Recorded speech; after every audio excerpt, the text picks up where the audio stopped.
మేము అందులో నిపుణులైన వ్యక్తుల కోసం సంస్థల కోసం చేస్తున్నాం అధ్యక్ష. మేము ఎప్పుడు చెప్పలే 80,000 పుస్తకాలు చదివినాం అంతా నాకు తెలుసు. మెదడు రంగరిచ్చి పిండి కడితే కాళేశ్వరం అయిందన్నారు. ఆ మెదడు రంగరిచ్చి కట్టి పిండి చేసి వెనక్కి తిరిగి చూసేవరకల్లా కుప్పగూలింది అధ్యక్ష. మేడిగడ్డ కాస్త మేడిపండు అయింది. అందుకే మేము 80,000 పుస్తకాలు చదివినామని అతి తెలివితేటలు ఈ ప్రభుత్వం ప్రదర్శించదలుచుకోలేదు. ఏ పని ఎవడి చేయాలనో వాడే చేయాలా. గాడిద పని గాడిదనే చేయాలి, కుక్క పని కుక్కనే చేయాలి. కుక్క పని గాడిద చేస్తే నడ్డి ఇరిగిందని వెనకటికి తెలుసు కదా అధ్యక్ష మీకు. అట్లయితుంది, ఇరిగినట్టు నడ్డి ఇరుగుతుంది అధ్యక్ష. అట్లాంటి తప్పులు మేము చేయదలుచుకోలేదు. నా ఉద్దేశం అది కాదు.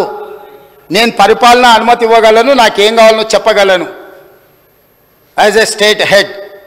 దాంట్లో ఎవరు ఉంటే ఇప్పుడు మనం ఇల్లు కట్టుకుంటే స్ట్రక్చరల్ ఇంజనీర్ స్ట్రక్చర్ ఇస్తాడు, సివిల్ ఇంజనీర్ సివిల్ ఇస్తాడు, అదర్ ఇంటీరియర్స్కు ఆర్కిటెక్ట్ ఇంటీరియర్ డిజైనర్ ఇంటీరియర్స్ ఇస్తాడు. ఏ పని ఆ పని చేస్తారు అధ్యక్ష, ఎవరి పని వాళ్ళు చేస్తారు.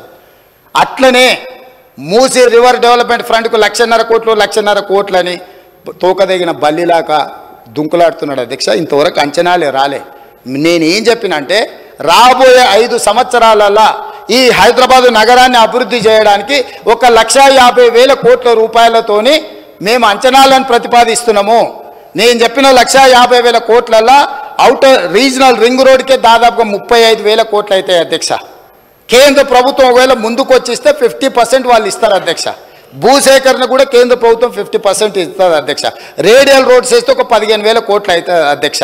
మెట్రో రైలు విస్తరించడానికి ఇప్పుడున్న 78 కిలోమీటర్ల మెట్రో విస్తరణ కోసం మనకి 24,000 కోట్ల రూపాయలు అవుతుంది అధ్యక్ష. ఇవాళ సుంకిశాల నుంచి ఇతర ప్రాంతాల నుంచి నగరానికి అవసరమైన తాగునీళ్లు తీసుకురావడానికి మనకు 2,000 కోట్లు అవుతుంది అధ్యక్ష. గోదావరి జలాల నుంచి ఉస్మాన్ సాగర్ హిమాయత్ సాగర్కు నీళ్లు తీసుకురావాలంటే ఒక 7-8,000 కోట్ల రూపాయలు అవుతుంది అధ్యక్ష.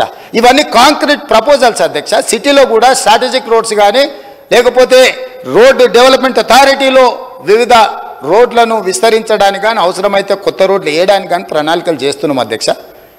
నిన్నగాక మన వచ్చిన మొదటి 100 రోజులు ఎక్కడ ఏముందో వీళ్ళు ఏడ గుంతలు తోగిపోయారా గుంతలు చూసుకునికే సరిపోయింది. 100 రోజులు పార్లమెంట్ ఎన్నికలు అయిపోయింది. మేము పని మొదలుపెట్టింది ఎన్ని రోజులు అయింది అధ్యక్ష. ఏదో మేము మంచి ఆలోచనతో పోతుంటే అప్పుడే అంత అయిపోయినట్టు. 10 ఏళ్ళు ఏళ్ళనోడు 7 లక్షల కోట్లు చేసి పారిపోతే 10 నెలలు కూడా కాలేదు అధ్యక్ష. వాళ్ళు చేసిన అప్పులకు మిత్తిలు మేము 43,000 కోట్లు కట్టినాం అధ్యక్ష.